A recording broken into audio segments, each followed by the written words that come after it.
So I am old enough that when I grew up listening to bands, listening to, rock music and stuff, this was before um, MTV. So we actually saw the bands playing, right? And then it was sort of, I think it was at the end of my high school period and then into college is when MTV really was kicking off, and all the bands were then doing um, YouTube, MTV videos. So if you were going to be a popular band, you had to have a video for your songs, and that was a big deal. And now the weird thing is, MTV, which started out as music video television, then after a while stopped doing music videos, and now they just have all kinds of weird stuff on there.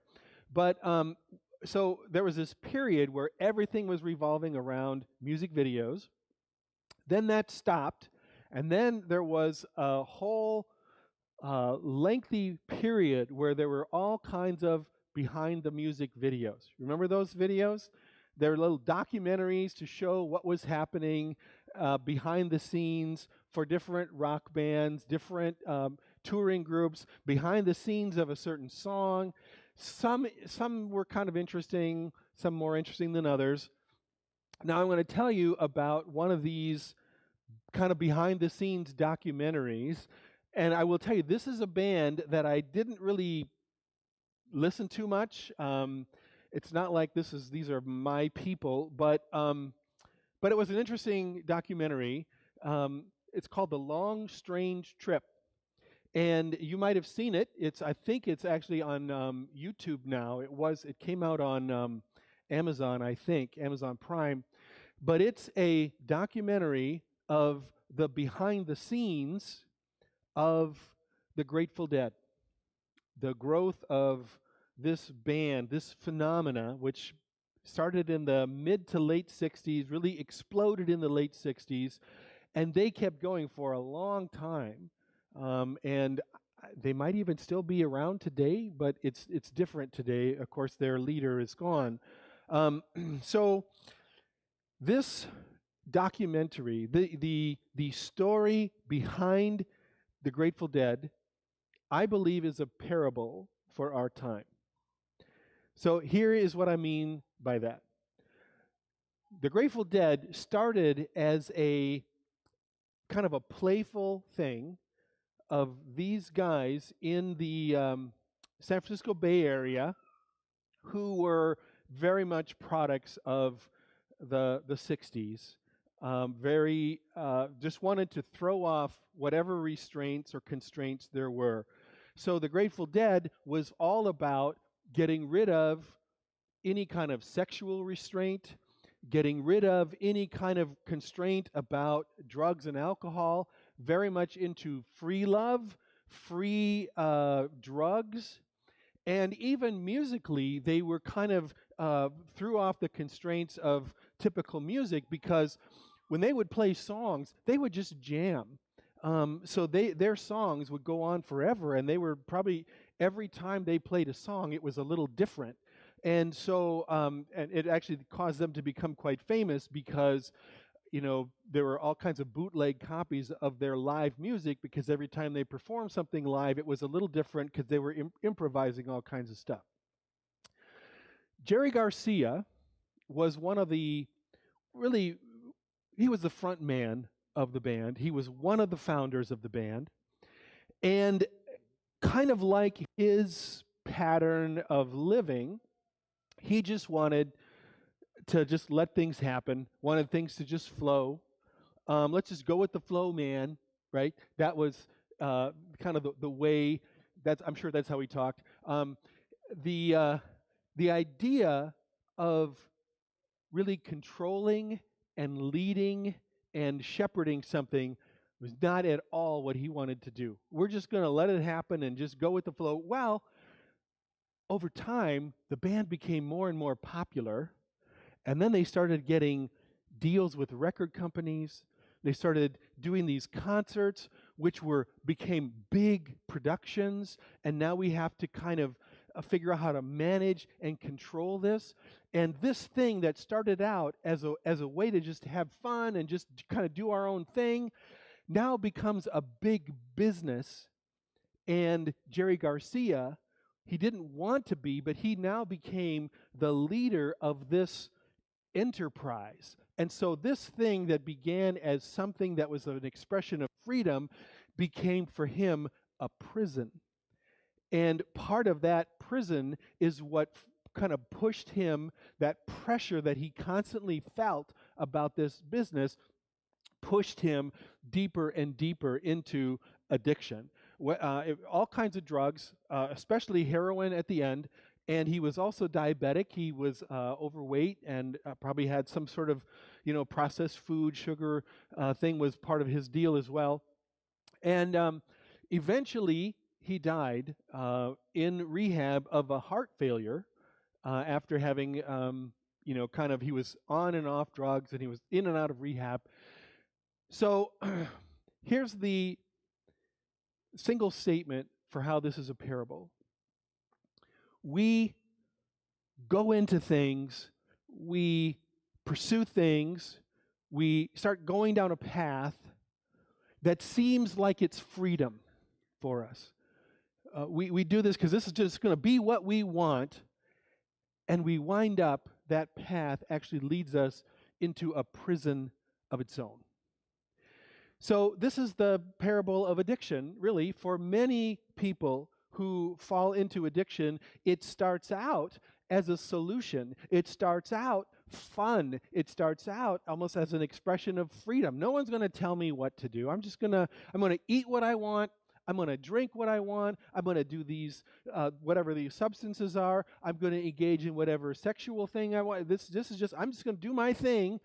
And there's no one going to tell me what to do.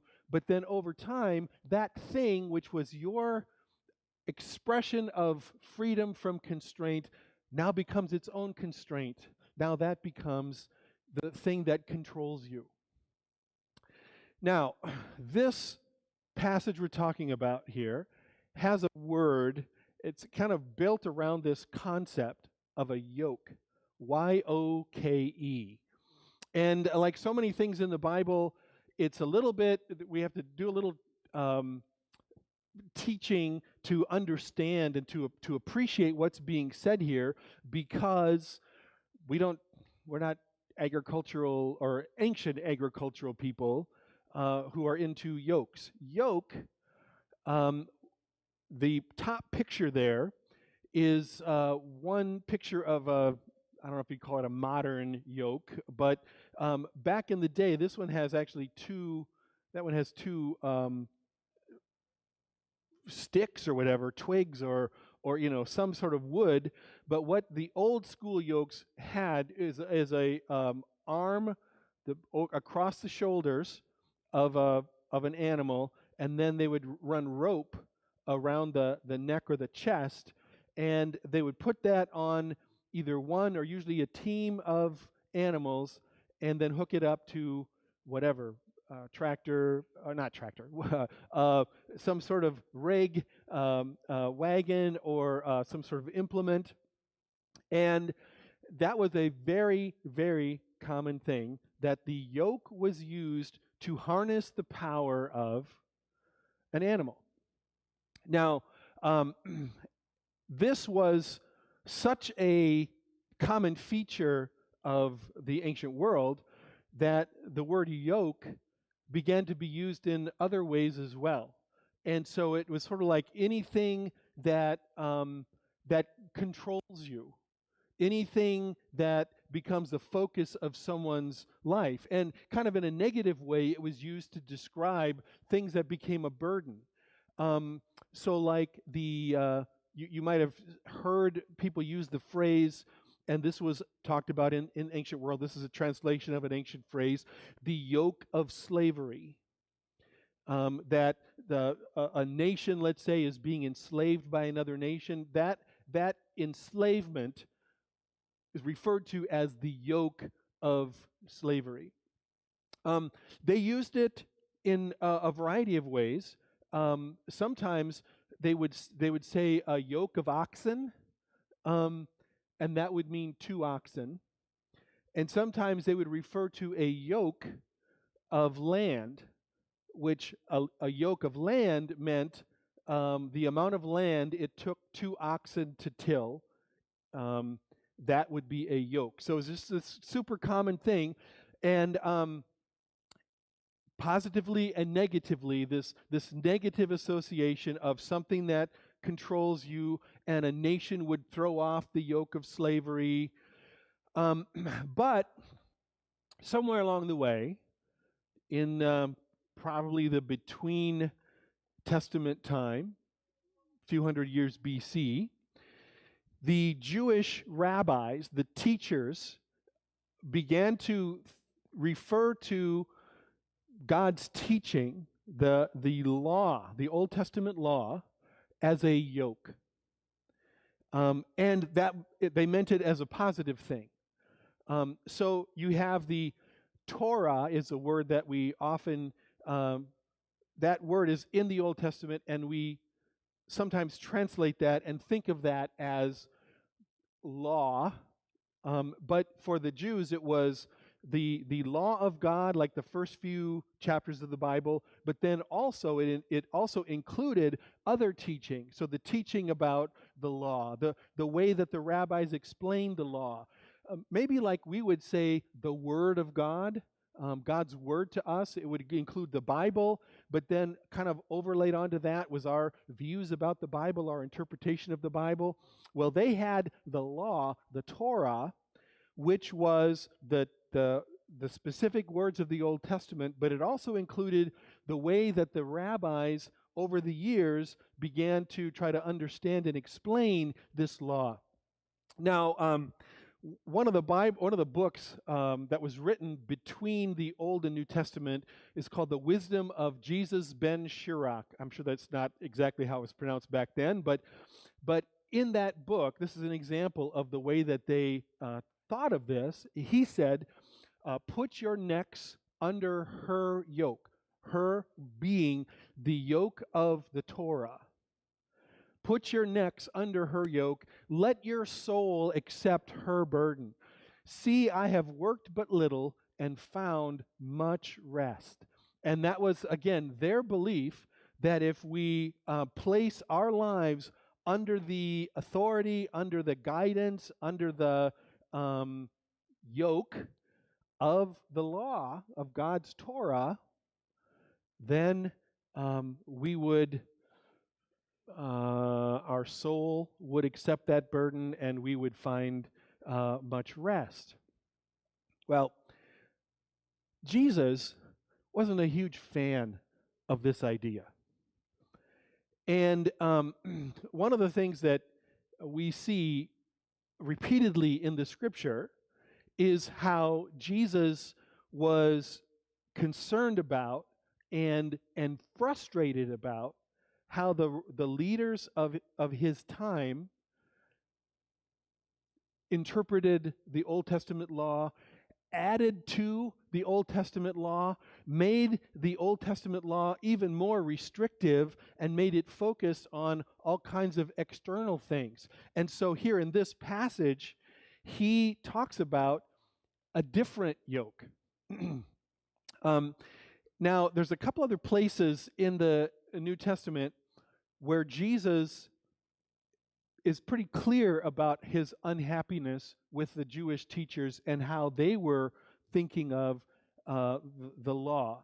So in Matthew 23, there's a longer section, but one of the verses in there, he says to the teachers of the law, he says, "You load people with heavy burdens, too hard for them to bear, and you don't lift a finger to ease them."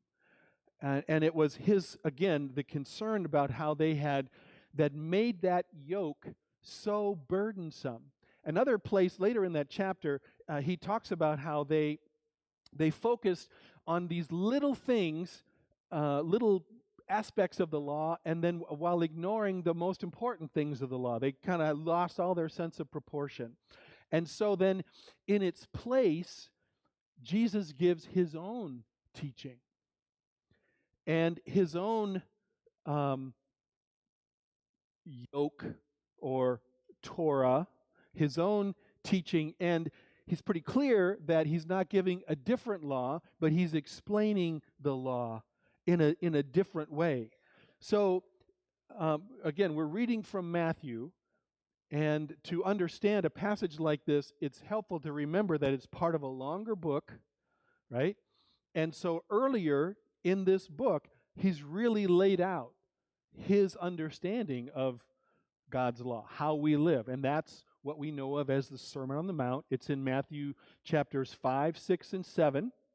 And in there, so much of the Sermon on the Mount is Jesus clarifying what the law really is and sort of contrasting, you've heard it said, blah, blah, blah, but I say, blah, blah, blah, right? He doesn't say blah, blah, blah. You know what I'm saying? But it's the contrast of loving versus lusting, kindness instead of violence and envy, trusting God instead of worrying and stressing all the time, engaging in authentic prayer and expressions of religious devotion instead of putting on a show for other people to see. This is living as children of God. Jesus says this is how we live as children of God, and put this on. This is the yoke. That's what Jesus is saying here in this passage. Come to me, you who are weary and burdened, and I will give you rest. Take my yoke upon you and learn from me. All right. Now, what does this have to do with us? So we see this connection, this contrast that Jesus is giving, where he's saying, this is the yoke that you guys are living with, and it's burdensome, it's problematic. Instead of that, you should take my yoke upon you, which, again, just to underscore something, how happy do you think the religious leaders of Jesus' time were to hear him talk about this?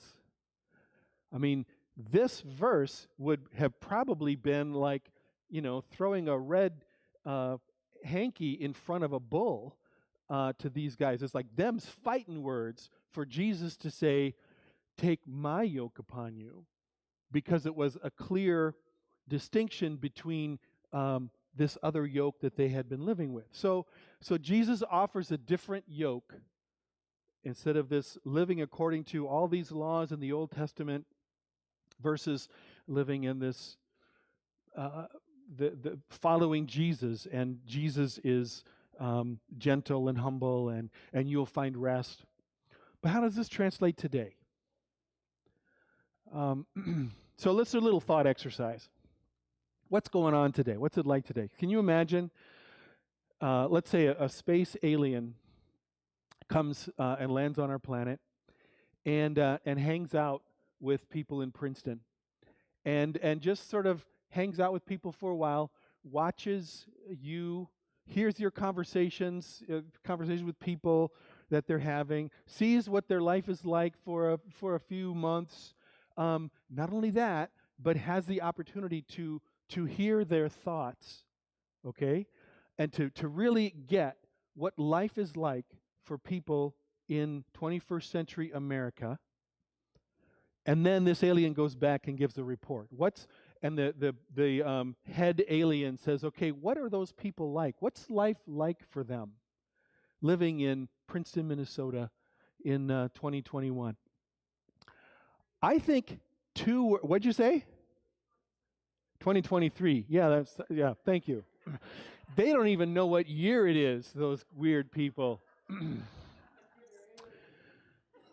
Yeah, they actually use a different time number, by the way. I was correct, and the 2023 is just a uniquely Earth thing. But anyway,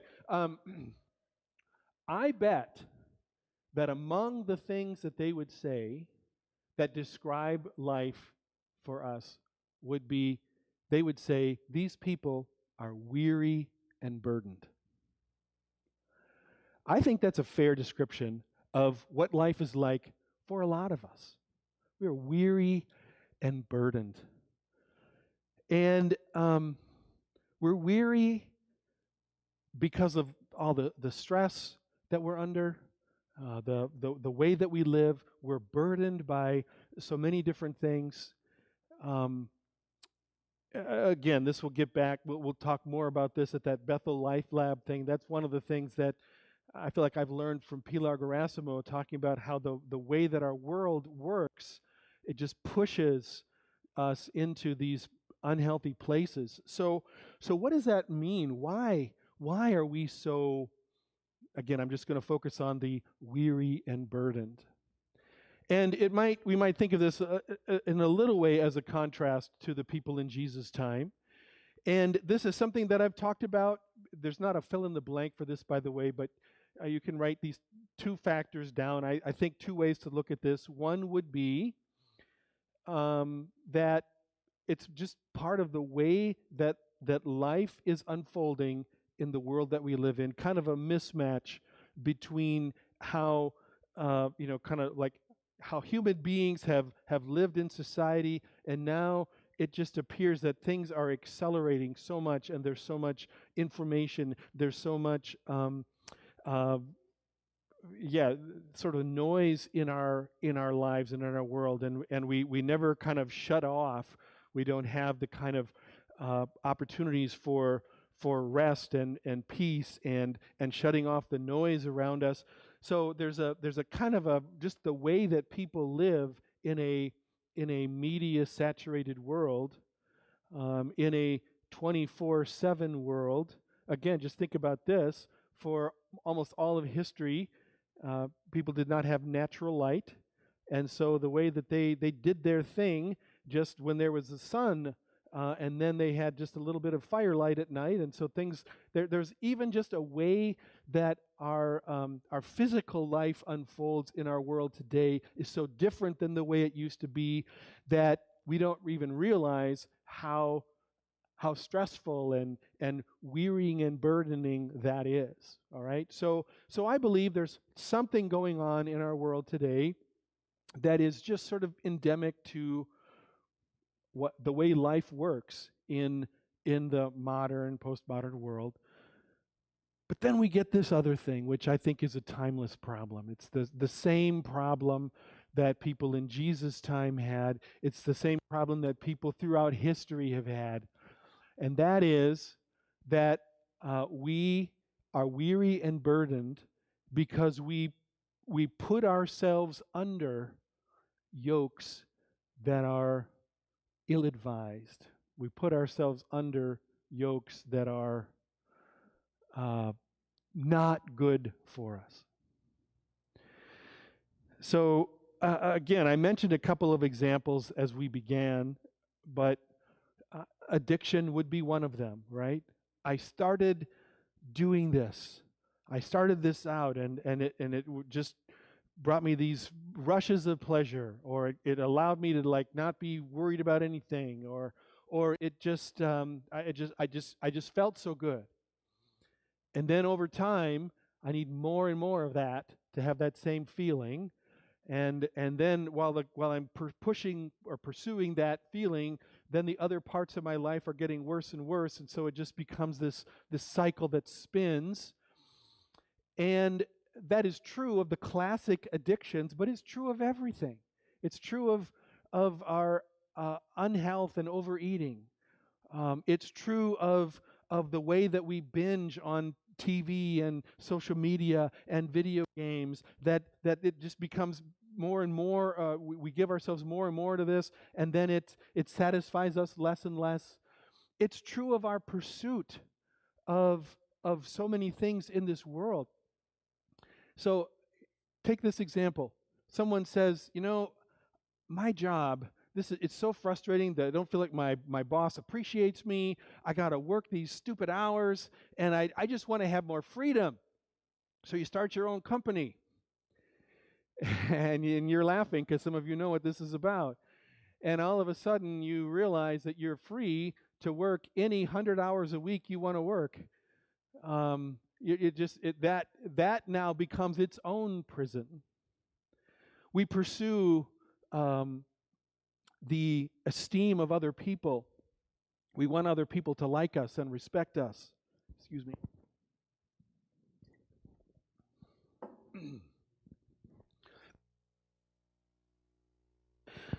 So And we do things, and we find that we're getting that feedback that we like, and it's awesome.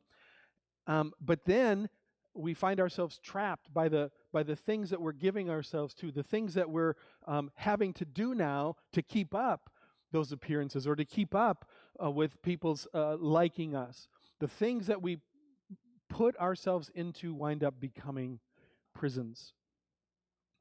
So, what can we do about this?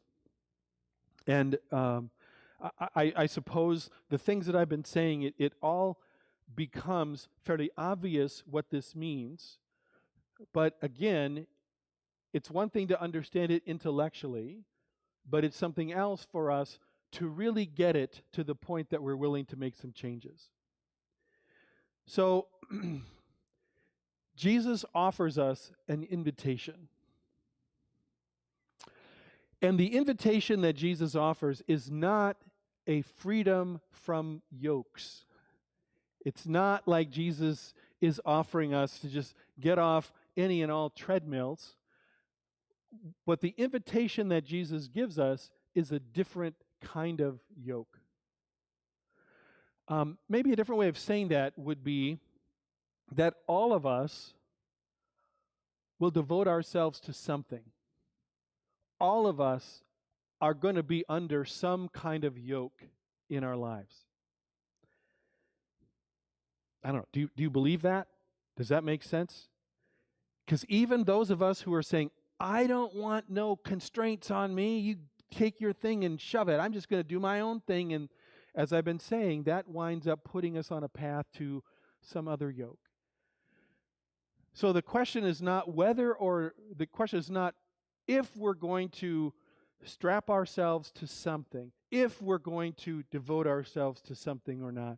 But the question is what we're strapping ourselves to, is what we're devoting ourselves to, is what we're putting ourselves under the yoke of, is that good or not? Is that going to be helpful or not? Is that going to make our burdens lighter, or is it going to be heavier? I think this is a great verse. This is actually in the Sermon on the Mount, a great verse to summarize Jesus' teaching on this.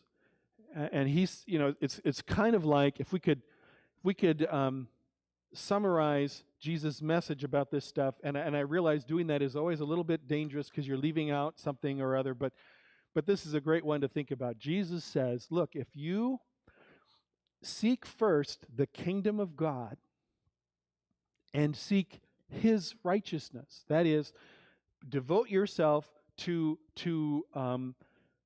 righteousness and justice and making the world a better place and living for God and helping other people know God, just the work of God in the world. If you devote yourself to that, if you seek that first, and then seek the righteousness of God,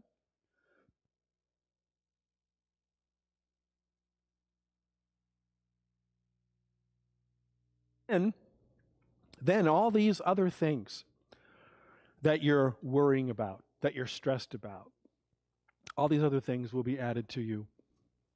So I started out with a little bit of rock and roll. We'll end with a little bit of rock and roll. The great theologian of our time, Bob Dylan, he had that one song, "You Gotta Serve Somebody," right? By the way, can I tell you, the first time I actually heard Bob Dylan, he was before my era, right? So I actually watched him perform this song on Saturday Night Live like I was a little kid. And I thought this guy was the weirdest singer, because he sings really in a weird way. But interesting thought. You got to serve somebody. And he put it in kind of the old school. You got to serve somebody. It may be the devil. It may be the Lord. You got to serve somebody. And let's put it this way. We all are going to carry a yoke of one form or another. What yoke are you carrying? And then what would it look like for me to really live my life under the yoke of Christ? So I'm going to leave you with that thought this week.